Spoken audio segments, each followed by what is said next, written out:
Hey everybody, this is Justin here from Midio. We are back, and this is probably going to be one of my favorite 5QWs that we're about to do. And we've talked to a lot of really exciting and inspiring people.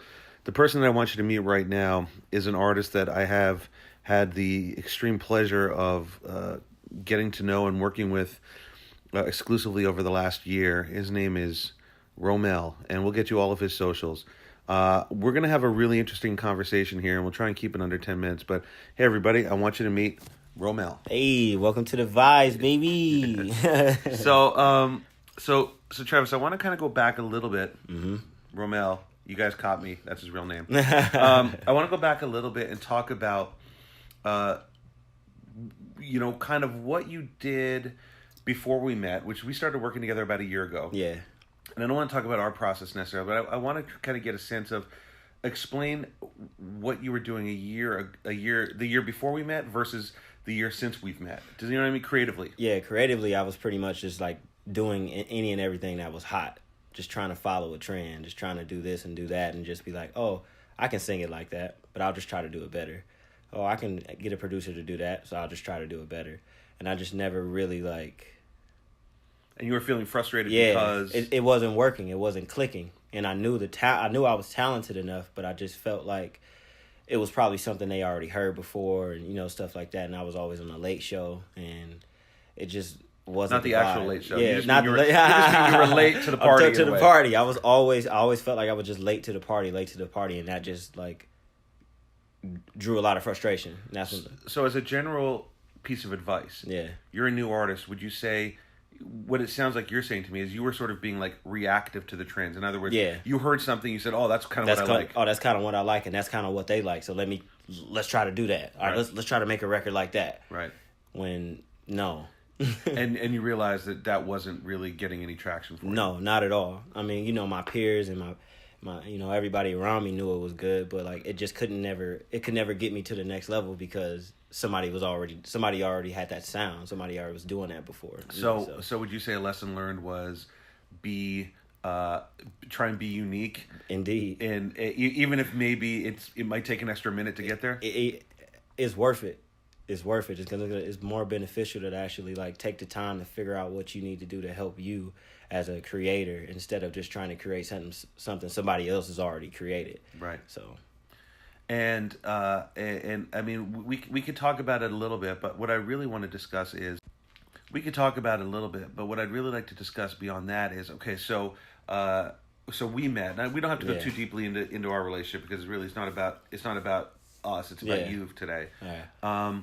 But one of the things that I really felt like I wanted to hear from you was honesty. Mm-hmm. So now when you're writing your new music, and so you started moving forward now in your creativity, on a scale, if you had to say, like, on a scale of 1 to 10, how important is, let's say, honesty versus swag versus like trying to be cool versus trying to do what you think people are gonna like?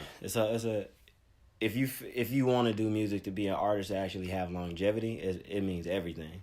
But if you want to do music just for fame and just for a quick ticket, it doesn't really you don't have to be honest. You can say whatever you want to do, but right.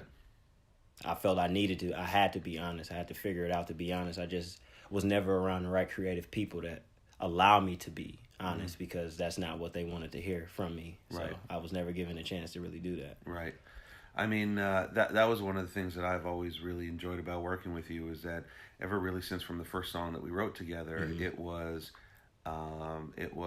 let people into your life. Yeah, and I was very, very reluctant to like want to do that. Why is that?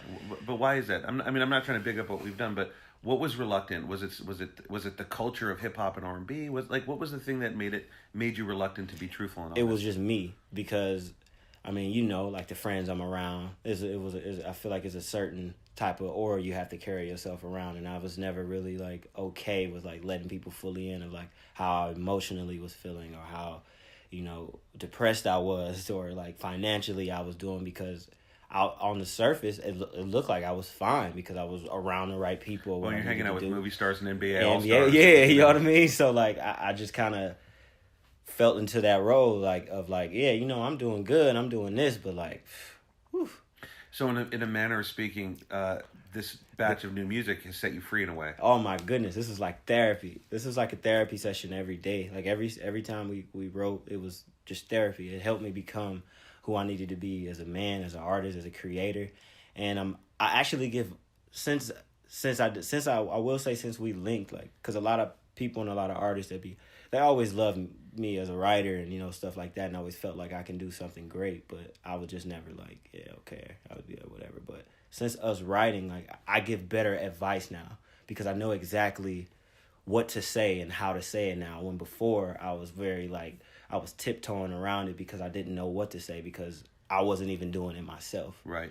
You weren't practicing what you were preaching. Yeah. But they wanted me to preach something to them because they knew like I had some better knowledge than them, but I was too afraid to actually give it because I didn't know for myself. I want to go backwards for a moment, and then I want to move forward into what we're doing right now. So if I'm going backwards, because I always say sometimes the smallest things can lead to the biggest opportunities. Yeah. And one of the, we sit there and we sort of go, okay, this is going to be our strategy. I'm going to do this. I'm going to show up here. And then it sort of doesn't happen. And then yet we meet because you were just randomly singing on the street. On the street at Halloween. Toluca Lake on Halloween. And my wife comes up and taps you on the shoulder. Like, hey, do you sing? I'm like, yeah, why? She's like, you need to meet my husband. I'm like, all right, cool. Yeah, right. But here's the point. Such an inconsequential event. But the thing is, for some reason, changed both of our lives.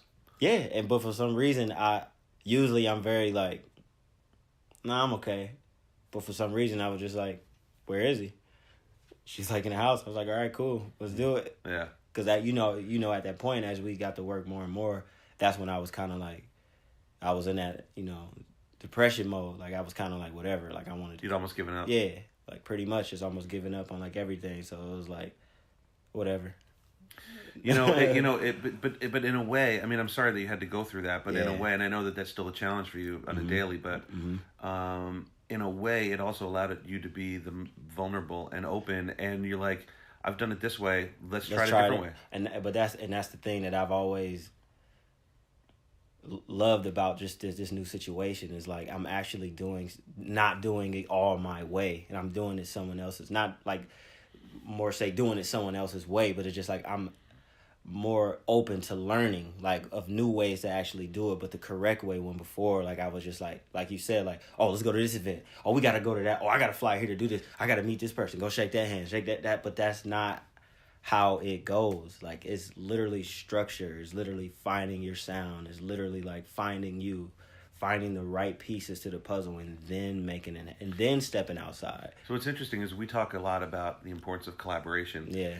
And how somebody else can bring something to the conversation that you yourself may not be able to necessarily bring on your own. So I'm not to say that you're not good enough, but to say that there's something that happens sometimes in the magic of a collaboration that makes both of you bigger than you could be individually. Right. And before, when I would work with people, like, I don't want to say they would be scared, but like, they was very like standoffish to actually want to collab with me because I guess they felt like maybe you overpowered the room or something. Yeah, but I wasn't trying.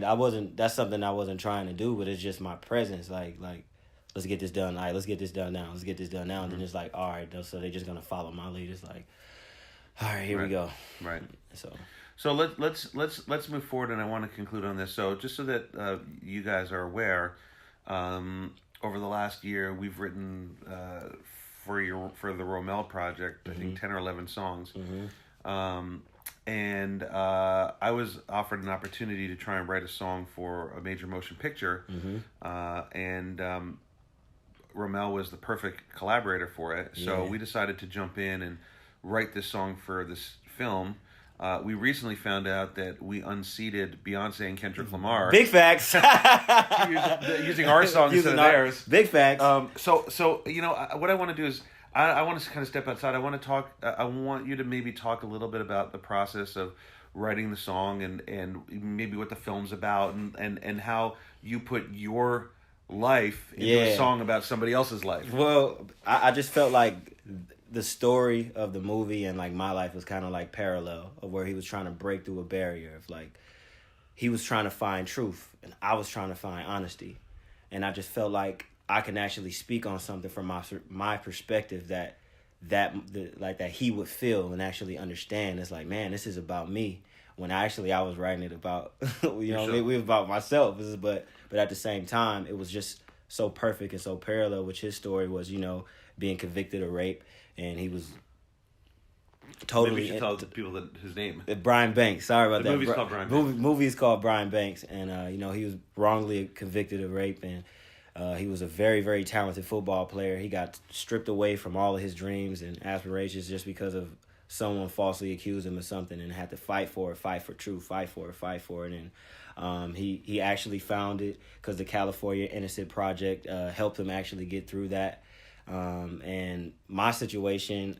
And he was exonerated. And he was exonerated ultimately. And actually got a shot in the NFL with the Atlanta Falcons. Shout out to the Falcons for actually, welcoming him and giving him that shot. Later. Yeah, 10 years later, he got that shot because he deserved it. Because, my situation was I was in bad music situations and just bad, bad friendships, bad everything, bad energy. And I was never led in the right direction to actually do something positive and actually change my life because outside looking in, like I said, everybody already thought I was already together, which I wasn't. But at the whole time I was praying for a miracle to change, to actually be something greater than I even thought I could be. And, we came up with that and we just wrote it. It took us 2 hours or something like 2 hours, just wrote it and sent it in, submitted it. Next thing we know, we got the end credits on it, and it was a very, very exciting feeling. Like, it really didn't kick in that we really got it until I went to the premiere. And I saw the director and he just looked at me and gave me a hug. And that's when he told us yeah, you guys beat out Beyonce. And I'm like, what? Mm-hmm. And I almost ran in the street. You feel me? Forget it, I'm done. But it's funny, the thing I love about that song is the concept and the content. Yeah. The song called "Pray for a Miracle." Yeah. In itself has become a bit of a miracle. Yeah. Big facts. Right? Isn't that funny? It's Yeah. It's sort of when true life imitates art, or is it art imitating true life? True life. Yeah. Right. We don't know. Yeah. Look, I want to leave on this one thought. Mm-hmm. There's a lot of people that I think will connect to your story in the sense of, there's a struggle. You're writing. It feels like nobody's paying attention. Mm-hmm. If you almost feel like what's the point of doing this, right? At a certain point, as any creator, you get to that point of what's the point? Especially self-doubt. Yep, when you're not surrounded around the good people to actually lift you up. And a lot of people in this industry, as they'll leave you to dry. But at the same time, they did that because you can bring so much bad energy to a situation, right, where you run people off, you scare people off, and you only realize that after the fact. After the fact, right? And luckily, I went through what I went through, and I got it together, and I'm still getting it together. I'm not all the way there, but I'm way better. I'm in a way better position than I was literally a year ago from today, and I'm thankful for it. Do you regret the hard times? Nah, because that made me. If I didn't really go through that or what I went through, I would not be here. Today, I would not be here because I would probably think I was already good. I'll be somewhere just living a false life, and I would not be happy eternally. You know what I mean? And right now, it's I'm rebuilding that full happiness because, it's through music and me just going outside, walking through life. I don't have to lie about, what I have or what I'm doing. It's shit, yeah, I'm broke. What's good? But we can hang out, though. You know what I mean? I love it. Everybody, check back to socials. We're going to get you all of Romell's socials, and keep an eye out for Brian Banks and Pray for a Miracle and our first 3P that we're putting out. Welcome to the vibes, man. Hashtag W2TV. Yee. And everybody, this has been Justin. Check back into Medio.com for more awesome opportunities. Thanks, buddy. Bye.